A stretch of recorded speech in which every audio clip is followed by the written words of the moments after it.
Viewer beware, you're in for a scare. Or should I say an overly long commentary. Goosebumps, a franchise that I've loved forever, ever since I saw reruns of the original show on the Cartoon Network back in '08.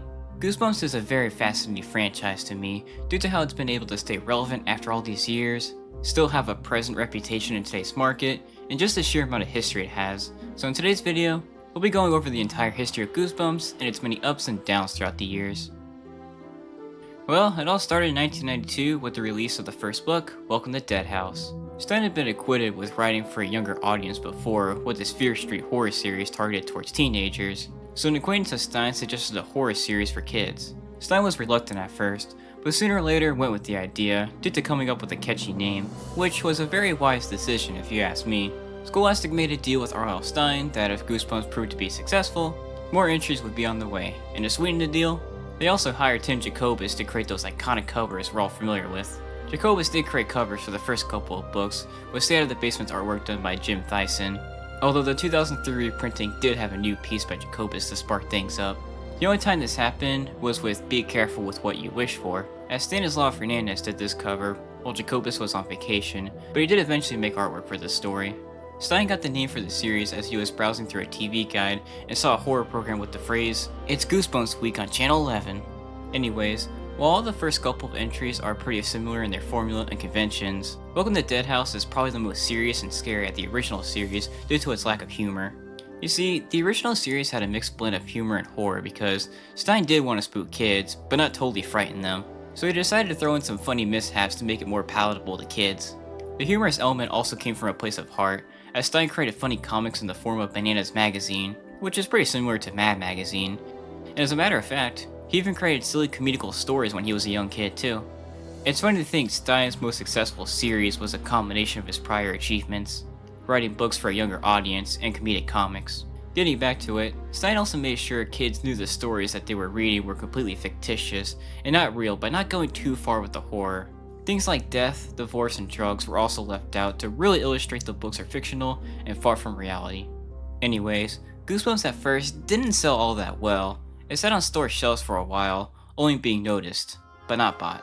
Then, one day, Scholastic saw that the sales for the books were going through the roof. It was pretty clear that kids wanted more spooky stories that kept them up at night. So not only did Scholastic employ Stine and Jacobus for more work, but they also made reprintings of the first couple stories. The author chucked it up to word of mouth, with kids telling other kids how cool and creepy the books were.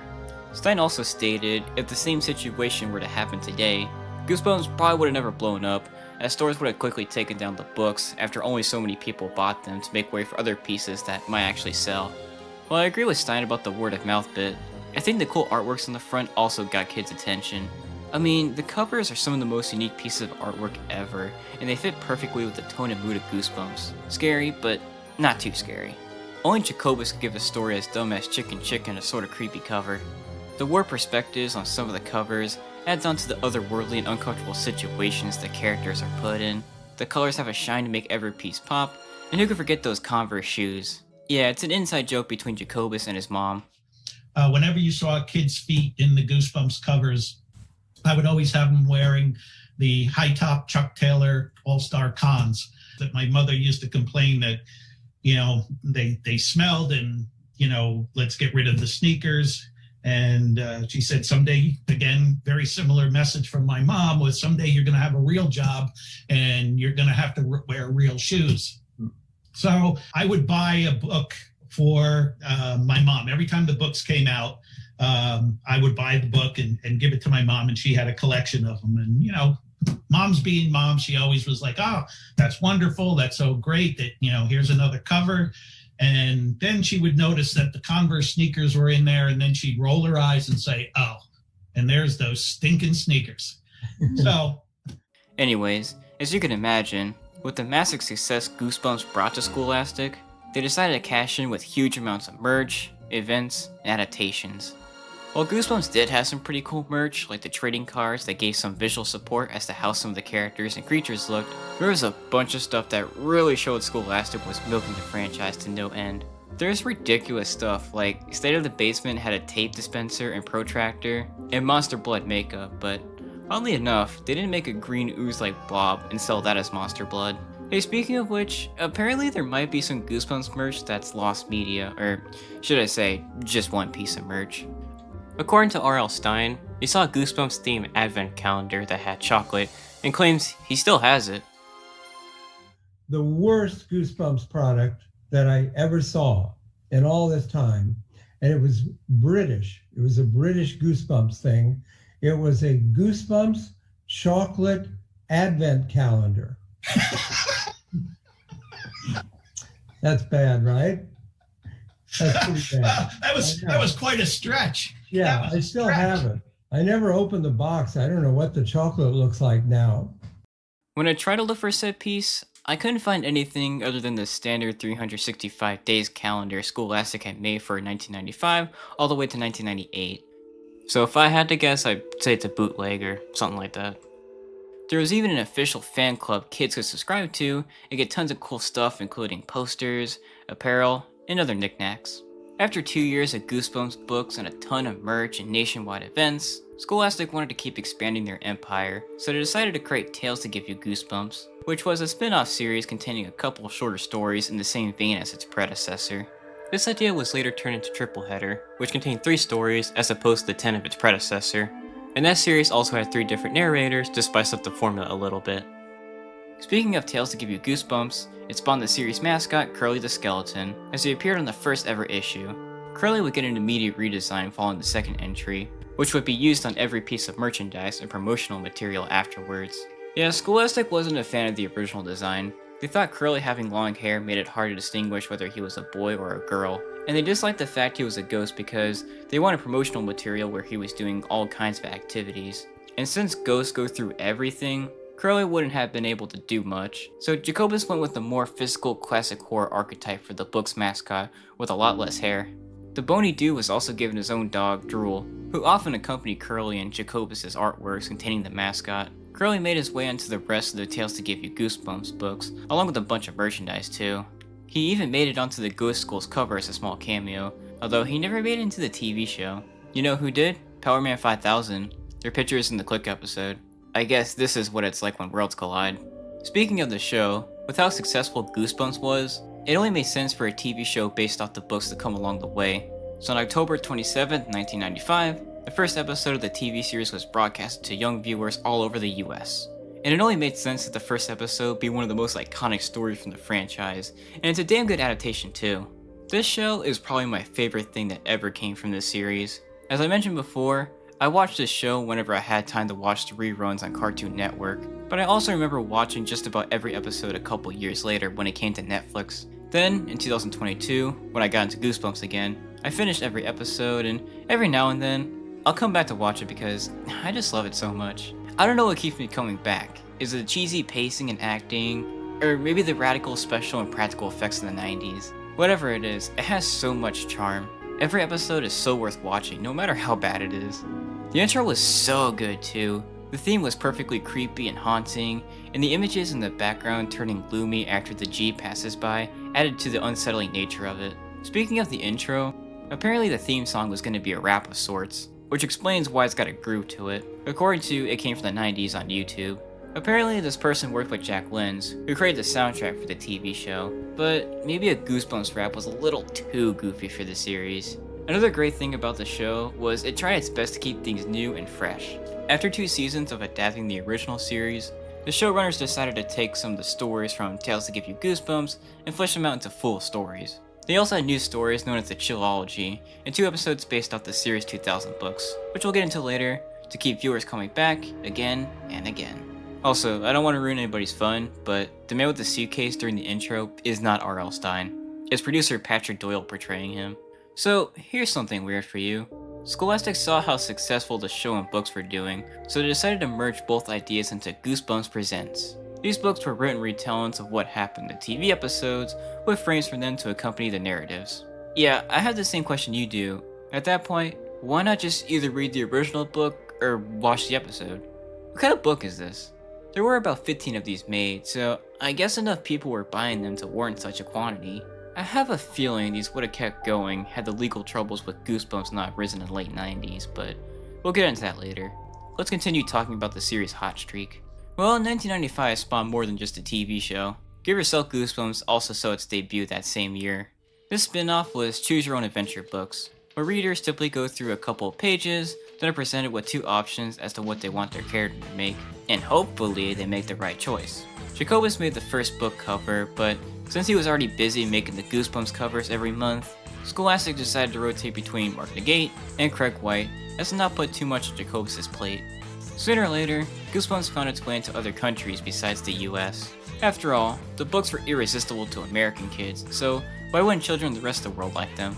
From the research I've done though, the only thing I could really find about the expansion outside the US was some of the covers were changed depending on which country they came to, and none of them are as good or as captivating as Jacobus' work, further illustrating how there's just nothing like those original covers. Apparently, and this is gonna seem obvious, but Scholastic wanted to make the series as appealing as possible while exporting it around the world. So sometimes the covers were changed in order to have a better shot at fitting in with other markets and getting kids to buy the books. I can't really find any numbers regarding foreign sales, but I guess they made a decent amount of different cover arts for the books. I say they sold well enough.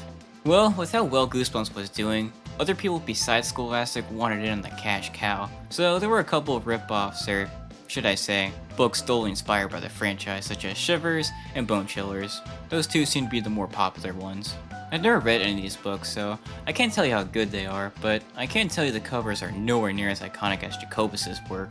I did watch one episode of the Bone Chiller show. Yes, apparently two of these rip-offs had shows, and it was some of the dumbest shit I've ever seen in my life. I know these things aren't supposed to be the deepest, extraordinary media, but it just felt so random and all over the place. Like, who exactly is this catered towards? Getting back to the main subject at hand, even with all the spin-offs, merch, and TV show, Scholastic didn't stop expanding Goosebumps just yet, as they released two video games in 1996 and 1997. Escape from Horrorland is a point-and-click adventure game where players try to get out of the infamous, dreadful amusement park, and even featured Jeff Goldblum as one of the main characters in the game's FMVs. Then there was Attack of the Mutant, which is a Doom-like game featuring the characters from the book of the same name. Adam West came back from the TV episode based on this book to voice the Galloping Gazelle again, which is just so nice. Goosebumps even had an attraction at Disney's MGM Studios from 1997 to 1998. It featured characters like Amazo, Slappy, Cuddles, and even Curly, which marks his only appearance outside of book covers and merchandise. A book was given to the viewers called Goosebumps Live on Stage, Screams in the Night, and apparently it's quite rare, which makes sense. Only so many were made, and a lot of the kids probably didn't care for the copies properly. This might seem like a bit of an awkward transition, but I want to talk about how Goosebumps was challenged. You see, some parents and other dense individuals thought the books were too scary for kids, or contained inappropriate content like demonic themes they didn't want their children reading. So, instead of banning their kids from reading the books, they decided to make their problem everybody else's problem. Okay, I'm being dramatic here. This was a pretty small issue all things considered because Goosebumps didn't go anywhere, at least not for a while. And there was hardly any controversy to conjure up a movement to stop Stine from creating his scary stories. There's a C-SPAN broadcast from 1997 where the Anoka Hennepin School District held a hearing where parents and kids could testify against or support Goosebumps. And most of them were in favor of keeping the books on library shelves, so yeah, nothing really to see here. Goosebumps are good books because R.L. Stine puts a lot of work into them and makes them fun to read. Thank you, Derek. The only time I could find these books being banned in the US was when a parent complained about the books in Parks, Arizona about the series' frightening nature, and the superintendent only allowed students in grades 3 through 6 to rent the books from the library, so it wasn't even a complete ban. Well, after a while, Stine found it hard to keep up with all the Goosebumps work Scholastic was assigning him, so somewhere during the original series, ghostwriters were hired to help him flesh out some outlines into published stories. It's not exactly known when they were hired, but it was probably after the first 15 or so books. Something was different about some of them. People sooner or later noticed the writing was off when compared to what Stine was writing previously. I mean, there's a Series 2000 book where the character uses the metric system and calls his mom, Mum. The book doesn't tell us the character is European, and I don't know any American that uses the metric system out of scientific stuff, so yeah. Stine didn't 100% write that one. Just to reiterate, the ghostwriters go past the original series in that even the Goosebumps Presents books were ghostwritten, which, I mean, that makes sense. Why on earth would Stine create a book, then create a book adaptation of the episode that the original book is based on? Every time I think of Goosebumps Presents, it just gets weirder and weirder. The end of the original series got kind of odd too, like How I Learned to Fly is largely missing any kind of horror aspects to it, I Live in Your Basement being an absolute trip to read, and everybody's favorite story about a woman that can curse people into slowly turning into a chicken. That's not to say the end of the original series didn't have any good stories. The aforementioned I Live in Your Basement is pretty good, and books like Don't Go to Sleep and The Ghost School are not only enthralling, but pretty unique concepts that work quite well. And maybe it's me, but some of the later books also kind of lost their humorous aspect to them, like, I don't really remember any jokes in the books I just listed, and in a weird way, I think that's pretty fitting. I'll mention this later, but Series 2000 was pretty deprived of comedic material due to its darker nature, so I guess the end of Goosebumps was trying to lead up to the new series. You know what's funny? If you were to ask anybody to describe the original Goosebumps, they'll probably mention how big it was and how it was horror made for kids, but they probably won't bring up the jokes or lighter material sprinkled in to not terrify children. With all that being said, I think the worst perpetrator of this is the original TV show. First, while it is cheesy, it hardly has any kind of humor. It takes itself seriously, and does try to give a little bit of a fright to the younger audience, even with its less than stellar special effects, but hey, they do their job. Heck, I've seen and heard testimonies of people stating their fear of the Haunted Mask episode and how it spooked them as a kid, so I guess it did scare some kids. Secondly, well, I can't really prove this show is way more popular than the original books, and that's probably because not only do a lot of people prefer to watch something than read something, but a lot of Zoomers that saw the show during reruns in the 2000s probably didn't go out of their way to read the books. Me included, despite the fact I was the target audience during the time I watched it for the first time, and I had Goosebumps books in my house due to my older brothers reading them while the series was in its heyday. I've also talked to a few people my age that were fairly antiquated with the show, but never read any of the books from the original series. But speaking of which, the late 90s was when the end of the original Goosebumps run started for two reasons. First of all, sales for Goosebumps started to fall off in 1996, and Scholastic didn't want to be so dependent on the series for its revenue, so they created other series and created licensing deals with other companies to do whatever they'd like with Goosebumps, such as Fox ordering another 24 episodes for their live-action adaptation, which will become some of the last entries for the TV show. We'll be right back after these messages. And now, back to our show. Before I go into the other reason for Goosebumps' fall, I want to bring up Series 2000 since it kind of happened in the middle of all this commotion. Well, with interest in Goosebumps falling along with its sales, Scholastic decided it would be best to rebrand Goosebumps into something cooler and different. So, they came up with Goosebumps Series 2000, which, just for the record, started in 1998 and only had one book released in the year 2000. Anyways, this series was more targeted towards 12-year-olds, as opposed to the previous demographic of 3rd, 4th, and 5th graders, and as such, has an edgier feel with less humor and darker moments. What I find funny is that Stine has stated that Series 2000 was essentially the same as the original series books, just under a new name, but I kinda disagree.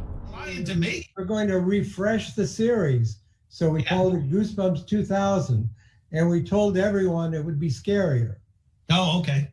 but it was a lie. They were the same stories. We never got scarier. Yeah, well, you did, obviously. Look at A this. little scarier. I did. I tried. Yeah, I know. That's good. There's a 2000s book that describes a young boy falling to his death, getting sent to hell, then essentially being tortured by evil spirits. Or when the protagonist of The Horrors of the Black Ring ripped off a duck's head in her dream and blood oozed out. Yeah, I don't remember such things in the original series. They largely avoided that type of stuff. Not to mention, stuff like deaths in the family and divorce were also introduced, which Stine avoided putting in the original series as another way to not get young readers totally frightened. There's a story in this line too that was made up by the characters, as in there was no actual monsters the main character had to deal with. From what I recall, all the monsters in the original series were real, at least to the characters. None of this, oh, it was a big prank stuff. I guess he meant the story still had the same old feel and formula of the original series, but even then, a few of the books had some new elements like two-parters and prologues. As I was making this video, I found an article where Stine said the series was going to be much scarier than the original series, so who knows what Stine thinks of this line of books. Well, with all that aside, like its predecessor, there was a huge marketing campaign to promote the new series to keep existing readers, and to attract new potential customers with a bunch of merch, product tie-ins, and teasers on the original books and bumpers during the ad breaks of the TV show. Speaking of the show, 2 episodes were based off the Series 2000 books for some further promotion and to keep things fresh. I should have mentioned this a bit earlier, but the style of the covers were changed too. Instead of the book's cover sitting in a square near the bottom of the book, the main artwork took up the entirety of the front cover with a more vertical look to it. A similar sort of thing happened with Give Yourself Goosebumps, which I guess was done to give the different lines a bit of uniformity. Anyways, the colors of the Series 2000 artworks are also more drab and mute to emphasize the series' darker tone. A lot of them seem to take place at night too. Well, things didn't go so well for Series 2000. First, Cry the Cat, the first book for this line, went through a couple different drafts before Scholastic was ready to flesh it out into a full story.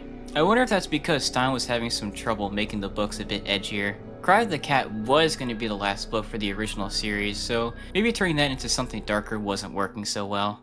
The artwork for this book is also the same aspect ratio as the original series, as opposed to the Series 2000's more vertical ratio, further proving it was meant for its predecessor. Then, Scholastic and Parachute never settled their lawsuit in a timely manner, and as such, Stine's contract couldn't be renewed, so he left Scholastic, meaning no more books could come out for the time being. January 2000 marked the release date for the last Series 2000 book, but not the last Goosebumps book for a while, as the 42nd issue of Give Yourself Goosebumps came out a month later. Speaking of all that legal trouble, let's get back to why Goosebumps fell in the late 90s. Scholastic and Parachute were at each other's throats, with both throwing plenty of accusations at the other party. Both companies held certain rights over the Goosebumps series, with neither having complete authority over what happened with the franchise. So both parties took whatever actions they thought were necessary to continue the Goosebumps hot streak in the 90s. As I mentioned before, the series had ghostwriters working on multiple books, but this fact wasn't public information during this time. So Scholastic accused Parachute of allowing other people to do Stine's job, but let him get the credit to sell more Goosebumps books. I mean, to be fair, the only people that didn't suspect Stine had ghostwriters were the children reading the books. There's no way Stine was able to publish that amount of books in such a short amount of time. I'm just saying, they hired other artists besides Jacobus to create artwork for the Goosebumps books because of how many of them were coming out. So it only made sense that they would do the same for the books. Anyways, Scholastic was pretty nasty against these ghostwriters too, stating they were taking away the creativity of the stories and causing part of the downfall of the series. Parachute refuted that Stine gained assistance from others while writing these books, so he technically was the main author of the books. Things got so heated that Scholastic stopped paying Parachute for their Goosebumps royalties, prompting Parachute to file suit against Scholastic, and Scholastic filed suit against them and R.L. Stine. Speaking of Stine, his wife Jane and her business partner Richa also had a vendetta against Scholastic, as both demanded they get part of the advertising rights to the series and a large sum of money. Jane Stine served, and still serves, as R.L. Stine's editor. I wrote a few of the Goosebumps Presents books, so she wanted more from Scholastic due to her involvement in the series. From what I read, nothing really happened with these demands, as neither of them filed suit against Scholastic. The company had enough trouble with Parachute. If you want a more in-depth look at all this legal crap, there's this great video I'll show on screen and link in the description for you all to watch if you're interested. After much back and forth between the companies, Scholastic agreed to buy the entire Goosebumps franchise and have full ownership in 2003 for a large sum of money. So the lawsuits were finally over, but Stine wasn't coming back for the foreseeable future. Stine, during this time, teamed up with HarperCollins Children's Books to give the Goosebumps franchise one more go with Goosebumps Gold, but unfortunately, that was cancelled early into its production, leaving the public and Tim Jacobus unaware of what was happening with the series there for a little bit. Yeah, Tim Jacobus actually put some gold artwork up on his website to promote the new series, but kept pushing the release date back whenever the book's deadline passed, not knowing gold wasn't gonna happen. It seems The Haunted Mask Lives, Haunted Holidays from Dead House, and Slappy New Year were going to be the first ever entries, perhaps as a way to bring back fans of the series with familiar faces. But Stine claims he never wrote any stories for gold. Just for the record, there is a Goosebumps book called Slappy New Year, but Stine confirmed these stories aren't related. While that series never saw the light of day, Stine stayed with HarperCollins to create another children's horror series called The Nightmare Room, and it even had its own TV adaptation, much like Goosebumps did. Hey, getting back to Cancelations, how about we go over some of the things that were planned for the Goosebumps series but never saw the light of day. Tim Burton was supposed to direct a Goosebumps movie back in the 90s, but all the lawsuits and that kind of stuff happened, so yeah, that wasn't gonna happen. George A. Romero also wrote a screenplay for Welcome to Dead House, but again, nothing was ever done with this script. I think it's pretty interesting how Goosebumps was so influential that two horror legends wanted to work with it at one point in time. A contest was held in 1994 where kids would send in potential titles to Stine and he would turn the winning title into an actual story. Jimmy Smiley was crowned the winner with Slime Doesn't Pay, but as you may know, no Goosebumps book has that title. Smiley did receive a gift package though, of all kinds of Goosebumps goodies and merchandise. Stine did release a book called Slime Doesn't Pay in 2023, but it has zero connection to Goosebumps, so I guess he was just waiting for time to pass to use that one. Speaking of contests, an event in 1998 known as Goosebumps Brain Juice Terrifying Title Contest allowed for students to submit potential Goosebumps titles to them, and whoever won had Stine come to their school and turn said title into an actual story. Brandon Gardner won with his title Dead Dogs Still Fetch, and on October 19, 1998, Stine made his way to Iowa to visit the winner and keep his word. The event was taped but lost to time for a while, until Goosebumps Completionist was able to find a copy of the taping and share it online for anybody to view on YouTube. There was supposed to be a third triple header book, as Stine reported he was working on stories for it in 1997, and Jacobus even made a cover for the book, but alas, no such book ever came out for the public to consume. Give Yourself Goosebumps was going to have a 43rd issue, but like most of these things I'm going to bring up, was dropped due to Stine's contract expiring with Scholastic. The only remaining evidence is this cover art by Craig White, released on the internet years after it was supposed to be used on the commercial market. The Goosebumps wiki suggests that, since Give Yourself Goosebumps and Series 2000 had an alternating release schedule, then there could have been 50 more of these books made, since there was 15 more Series 2000 books planned after The Ghost in the Mirror. Speaking of which, the last Series 2000 entry was going to be a book called The Incredible Shrinking 5th Grader, and you can imagine what it was about. Actually, you don't have to imagine. Not only did Tim Jacobus make this artwork for the book, but R.L. Stine took the idea and transformed it into another one of his books titled The Adventures of Shrinkman. When the Snake Bites was going to be the entry released after The Incredible Shrinking 5th Grader, and while it may seem Stine potentially transferred the idea into a Horrorland title called Welcome to Camp Slither, no official confirmation was given. As for the rest of the Series 2000 titles, Stine has gone on record saying he never repackaged any of them for other stories he's written, Goosebumps related or not. Just for anybody that doesn't know, R.L. Stine creates titles for books, then creates books based on the title. So that's why we had the names of these books, but nothing about the stories. They're not lost media or rotting in Stine's repository. Well, after 8 years of a Goosebumps hiatus, Stine came back to write more entries after receiving so much fan mail from people asking for him to give it another go. And when I say hiatus, I should clarify, it was 8 years without any sort of completely new material written for the franchise. There was also some Goosebumps Flash games that I think appeared between this time period, but I can't 100% confirm, so who knows. Let's get back into it. Scholastic acquired the full rights to the Goosebumps name in 2003, and afterwards, they did several reprintings of the original series, and even gave some of the books new covers to perhaps appear more hip and modern, under the new title of Classic Goosebumps. Speaking of being hip and modern, some of the things mentioned in the books were changed in these reprintings to be more in line with the 21st century, such as old technology being changed to newer technology.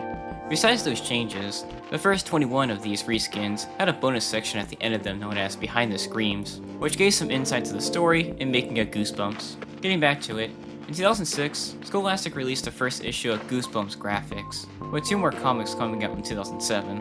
However, these weren't completely original material, as these stories were just visual recreations of certain books from the original series. Additionally, a year before Horrorland's debut, Cartoon Network acquired the rights to broadcast the Goosebumps show on its channels, so that definitely helped boost its popularity, as this was a lot of Gen Z kids' first exposure to the franchise, such as myself. Just for the record, this was sort of odd for Cartoon Network to do during this time, considering this was about 2 years before they started the C and Real block. There was one more thing about that time period that I want to mention, and that is Slappy became the mascot of the series. Now, Slappy has always been a very popular character since his debut in Night of the Living Dummy, despite not being the villain in that book.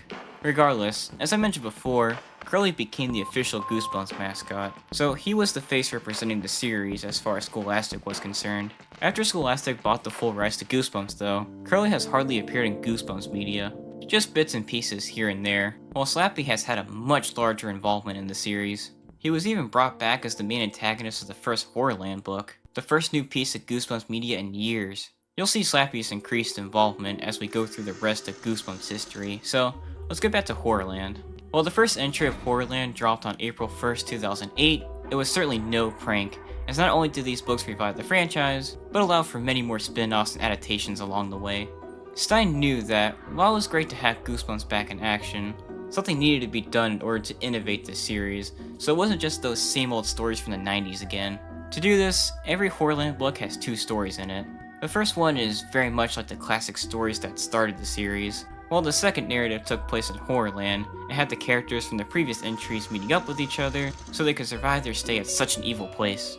A similar sort of thing happened in Be Terrified, Be Very Terrified, where the book introduced the reader to 2 different casts of characters who met up while immersed in the game world. Speaking of similar subjects, something funny about this book line is that it has direct sequels to Deep Trouble 1 and The Haunted Mask, despite the fact those books already had direct sequels. Yeah, I know, I'm just as confused as you are. Stine does like to get familiar faces back in later books, but this seems a little much. Anyways, the covers for these books, done by Brandon Dorman, had a lot of detail. You can really see the texture and imperfections on the presented monsters. The artworks also had a vertical aspect ratio akin to Series 2000, so it could take up the entirety of the front cover. I gotta say, these covers are pretty damn good too. While Jacobus is no doubt the best, I think these covers convey Goosebumps vibes pretty well. I think the only complaint I have about them is they're a bit too colorful and vivid for Goosebumps, but otherwise, they have a pretty good blend of scary and juvenile. Horrorland also got its own video game too, although it's nothing to write home about. The gameplay consists of the player exploring the theme park and going on the rides to gain more tokens and to increase their fright level, so they can go deeper and deeper in the evil place. Very much a shovelware game of its time. Alright, there's 2 more things I want to bring up about Horrorland. First, there's a special book called Welcome to Horrorland, a survival guide, and the title says it all. It gives readers the juicy details about all the rides and attractions Horrorland has to offer, and even some silly humor thrown throughout. Just wanted to bring it up because, 1, it's really neat to see everything Horrorland has to offer, when the books only really gave us bits and pieces, and there's really no other Goosebumps book like this, so it's quite unique. So this next incident may seem rather insignificant, but I still wanted to bring it up anyways. In 2009, Scholastic put a questionnaire on the Goosebumps website, asking readers to choose what kind of things they wanted to see in the next Horrorland book. After the final results came in, Stine fleshed these elements out into a small story on a live internet stream known as Get Goosebumps with R.L. Stine. The book was called Why I Didn't Survive Horrorland, and if you want an idea of what it's about, you can read this great breakdown by user Goosebumps Art from the Goosebumps subreddit. After this point, Goosebumps was starting to do pretty well for itself again, and started to get its foot back in the door in terms of getting people interested in the series again. It was nowhere as big as the Craze back in the 90s, that was never going to happen again, but it paved a big enough way for R.L. Stine to continue making new books and new series, and it even allowed for other types of adaptations to happen as well. So let's go through the timeline of Goosebumps after this point, starting with the rest of the book lines. After Horrorland, but before the next major line, there was Hall of Horrors, which contained 6 different stories of kids going to the Hall of Horrors, and their experience told by a horror named the Storykeeper. Only a couple of months after the last release of Horrorland, the Most Wanted line saw its first release in October 2012 with Planet of the Law Gnomes. Well, sort of. There was a book before this called Goosebumps Wanted, The Haunted Mask, and while it has a similar art style to the following series, it's technically not a Most Wanted book, but I suppose we could say it's book 0 for this line. Anyways, Most Wanted's main feature was its focus on the baddest monsters the Goosebumps line has ever seen, and R.L. Stine even gave small commentaries at the start of the books to introduce the antagonists. Most Wanted's artworks are pretty close in style to its predecessor, but this time, the main antagonist is dead center to give readers a good look at the evil little perpetrator they're gonna find out about. Most Wanted had 4 special edition books that were longer stories taking place during Halloween, except for the 12 Screams of Christmas. Most Wanted ended in 2016, so 2017 saw another Goosebumps series with another gimmick. This line was called Slappy World, and it featured everybody's favorite evil dummy, Slappy, narrating the stories. So it's full of snarky and malicious commentary. There was also a few short videos to promote the series and get fans excited for the next line of stories. I've been the true star behind Goosebumps this whole time. In fact, I'm so great, I even give myself goosebumps. 2023 saw the end of Slappy World and the start of House of Shivers, and I'm gonna be honest, I don't know what makes this one stand out from the rest of the other series in terms of the story formula. The biggest difference seems to be that Robert Ball took over as the cover artist, so it looks like Goosebumps has a new illustrator under its wing. Aside from the book series, there were also a couple of Goosebumps comic books released between 2017 and 2020, all of which being published by IDW Comics. There's 4 different arcs, and they're all completely new stories, with some borrowed elements from the original series to still stay in the same vein as the series it's based on. On a similar note, Scholastic also brought back the graphic novel adaptations of Goosebumps, with Slappy's Tales of Horror in 2015, The Haunted Mask in 2024, and a Monster Blood adaptation set to release in September of 2025. Again, these aren't completely new stories, just some of the tales of the original series told in a comic book-like fashion. Apologies if there wasn't that much story during the later years of Goosebumps, at least on the book side of things. It seems the other pieces of Goosebumps were getting all the attention at this time. Speaking of which, let's get right into that. You think with how big Goosebumps was, it would have had a movie in its heyday, but no such thing happened until 2015, 23 years after the first book was released. The filmmakers wanted to do more than just adapt some of the most famous Goosebumps stories for the big screen, so they decided to go in another direction to make one movie about one big story. The first Goosebumps movie revolves around a group of kids trying to put away some of the Goosebumps creatures after they escape from the clutches of the books they're from. You see, R.L. Stine is a major character in this movie, and the Goosebumps stories actually contain the monsters present in the tales, so he did his best to keep them under wraps until the crew accidentally opens the abominable snowman of Pasadena, and then things just get worse from there. Slappy serves as this film's main villain, as he unleashed many of the monsters onto the town and serves to torture Stine, further cementing Slappy as the series' main mascot. I think this movie is a pretty decent adaptation of the books. I really enjoyed the fact they made it into an actual story, as opposed to just retelling some of the narratives from the original series, sort of like what the Twilight Zone movie did. Not only did this give fans of the series something new and original, but it also allowed for a good amount of our favorite monsters to come out and show themselves on the big screen. The mood of the movie feels in line with the series' vibes too, as there's humor present throughout the film, and it even has cliches common to the books to make fans feel right at home, such as the main character moving into a new place, having a creepy neighbor, and having an annoying friend. Anyways, this movie had a decently sized marketing campaign with TV ads and a bunch of social media posts leading up to the release of the movie. Slappy also made his way into multiple interviews in regards to the film. Speaking of interviews, I just wanted to bring up that R.L. Stine says the characterization of himself in the movie is totally inaccurate to who he is in real life. Try to figure out. And he said, Bob, what in the script is true about you? And I said, nothing. So I didn't help him at all, right? No. And he said, I'm going to be a sinister version of you. That's what I'm going to do. Because as you can see, I'm not too sinister. No, he has your glasses, though. He's wearing your glasses. Well, it made him. Just thought that was funny. I'll be right back after these messages. And now back to our show. Alright, one more thing before we move on. There were 2 tie-in books written for this movie, Slappy's Revenge and Monster Survival Guide. Slappy's Revenge is the titular character's ramblings on how to get revenge on people, and the many ways the reader can be evil and tricky. Monster Survival Guide is pretty self-explanatory, a book on the many ways the Goosebumps monsters, along with other supernatural creatures, can be combated and how to survive their assaults. They serve as neat little additions to the Goosebumps lore, just small fun reads for anybody that can't get enough of the franchise. One Goosebumps movie wasn't enough. So, in 2018, Goosebumps 2 released in theaters, and just like its predecessor, had similar marketing strategies on social media. This movie wasn't received as well as its predecessor in reviews and the box office. Many critics commented on how the sequel was inadequate in understanding what made the first film good, and that it doesn't have the same energy, wit, and character dynamics that not only made for a worthwhile narrative, but a narrative that felt in line with Goosebumps. Not to mention, it feels repetitive in that it's another movie about Slappy unleashing monsters onto the world, and a group of kids has to go and stop him. Such similar plots only allow for so much to be different between the two. Overall, it's alright. Nowhere near as good as the first movie, but my biggest complaint is that multiple drawings on this whiteboard violate the octet rule.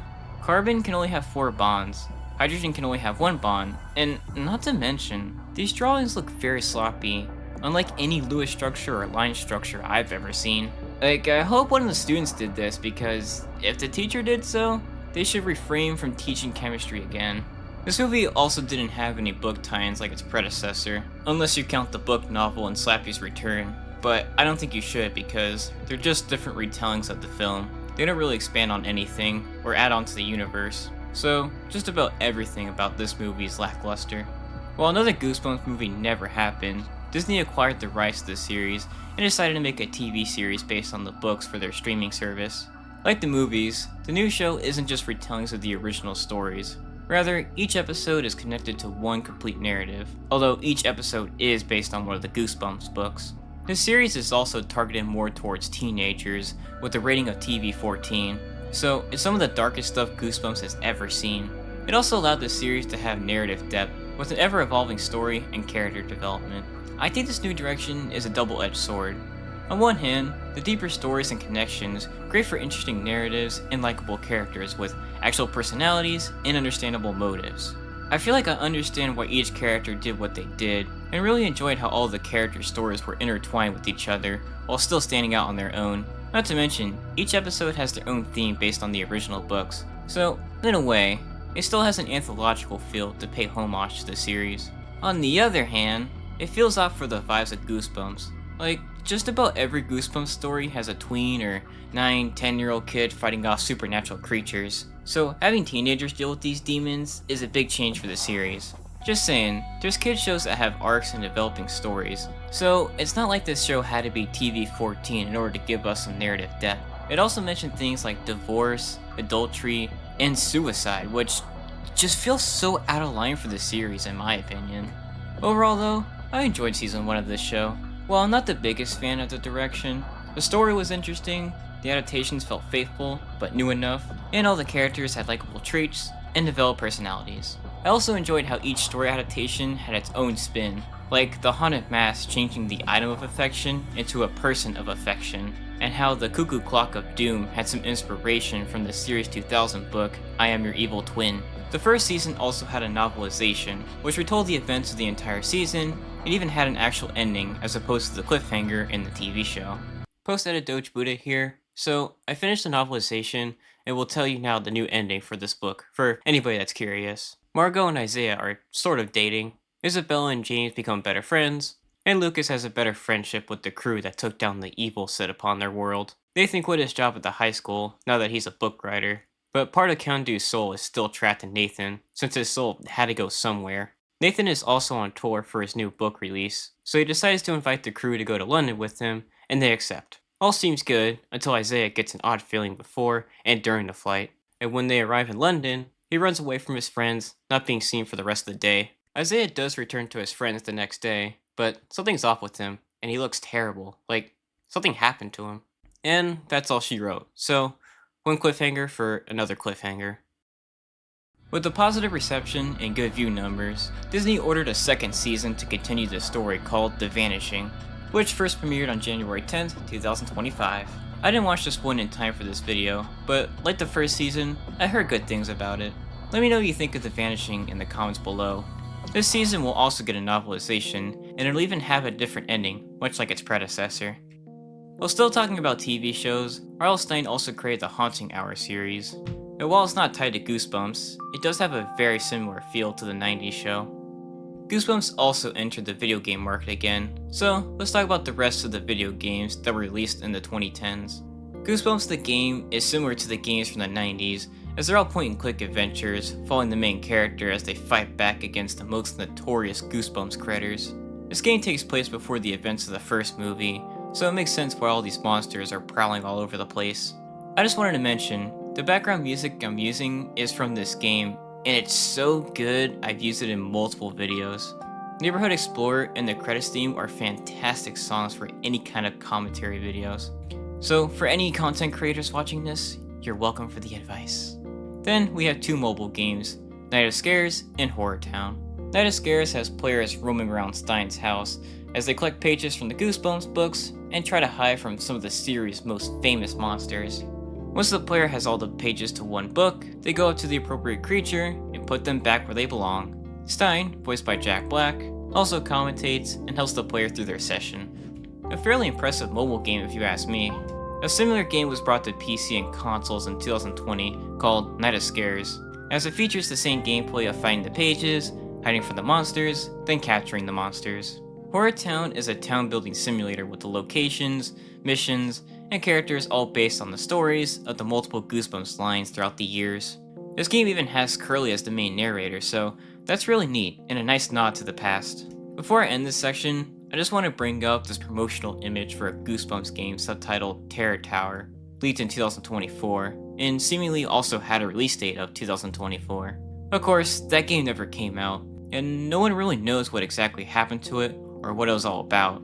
Aside from all of those pieces of media, Goosebumps even has 2 live shows. The first is an attraction called Goosebumps Alive in the Vaults, an experience in London. Guests would be given a card, then go walk a certain path based on which symbol they got, with each room being based on the unforgettable books from the original series. Slappy serves as the main villain of this attraction, as he wants to get into the real world and slay someone, I guess. His motive isn't exactly made clear.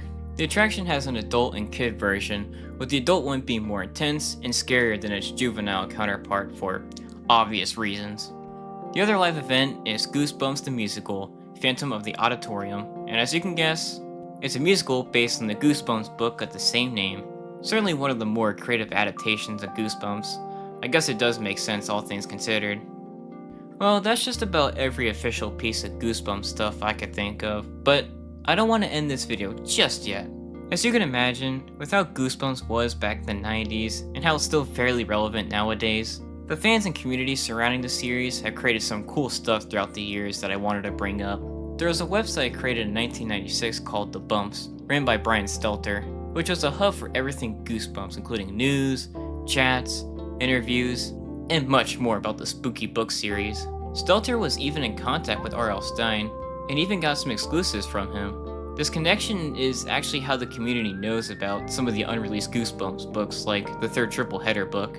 Unfortunately, this website wasn't really archived that well, so it's hard to find information about it, aside from what the Goosebumps wiki has. There's been a number of blogs throughout the years that have talked about the book series, but I wanted to bring up a specific blog called Blogger Beware, with the author Troy Steele reviewing the books from the 90s. Apparently it was pretty big, with TV Tropes stating Steele to be the most famous Goosebumps reviewer, and I've seen a few positive comments about the blog on Reddit too. The real reason why I mentioned this one is when R.L. Stine was asked about his thoughts on the website, he said, and I quote, "They sure are critical, aren't they? Cringe. Cringe." I find that kind of funny because that seems a little out of character for Stine. I've never heard him say such harsh words before. Speaking of the web, Scholastic had a section on their Goosebumps page where readers could send in fan mail to be featured in the fans header. This site also had some other fun Goosebumps stuff like information about the books, TV episodes, and the standout characters, despite the fact Slappy's missing. One of the more popular Goosebumps community pieces is The Art of Goosebumps, which is a book containing clean rips of the artwork from the original books in Series 2000, along with commentary from R.L. Stine and Tim Jacobus sprinkled throughout. It also has early sketchings of the covers too, which is neat considering how different some of them are from the final product. It apparently has plagiarism too. Yeah, the Goosebumps wiki states, this book uses book covers and trivia sourced from the Goosebumps wiki without crediting it. In fact, there are several pieces of trivia taken verbatim from this wiki. I tried to find this plagiarism, but couldn't really find anything, so if anybody knows what the wiki's talking about, please comment down below. Probably my favorite Goosebumps community thing is Drinking with Goosebumps. It's these 3 dudes that commentate and review the original Goosebumps books, and whenever they run into a cliche commonly seen throughout the books, they take a shot. To add on to the fun, the shot they take is inspired by the book they're reviewing, so it's a very well-rounded, funny show in my opinion. Only problem is, it takes a while for them to release a video, so I'm forever longing for my next fix of Drinking with Goosebumps. Of course, there's been a ton of other YouTube videos on the books and history of this franchise, like this video by Kid Lee Stoop talking about some of the lost, or should I say, unreleased Goosebumps books.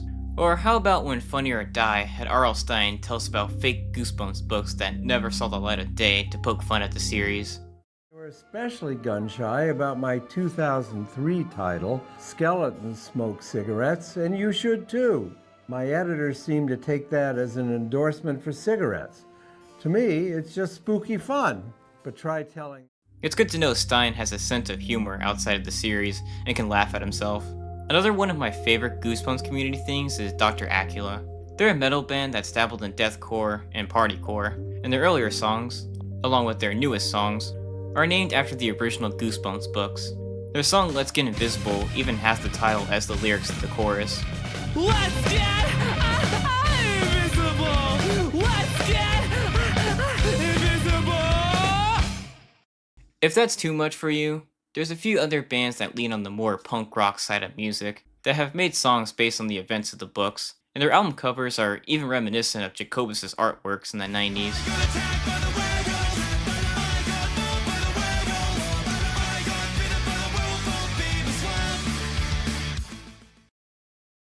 And I saved the best for last, the Goosebumps fandom website.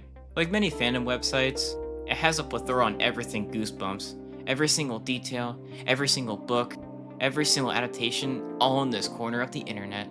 I had to mention this because of how helpful it was to me in this video, considering how much information and resources it had for me to use. The pages are very well written, and everything is so organized. It was very easy to find a certain page or image whenever I needed them in order to complete this video. So, big shoutouts to this website for all the help and its love towards the series.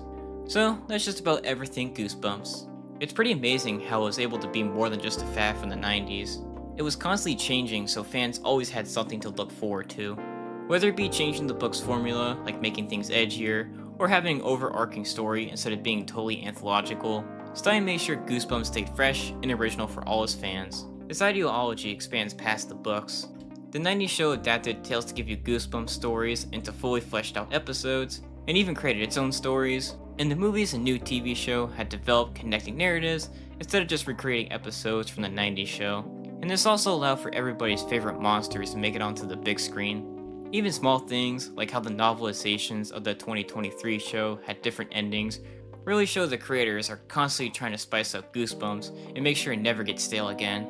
The reception to the series has also been pretty amazing, with the works fans have put out through the years to celebrate the franchise and thank it for the many unforgettable stories.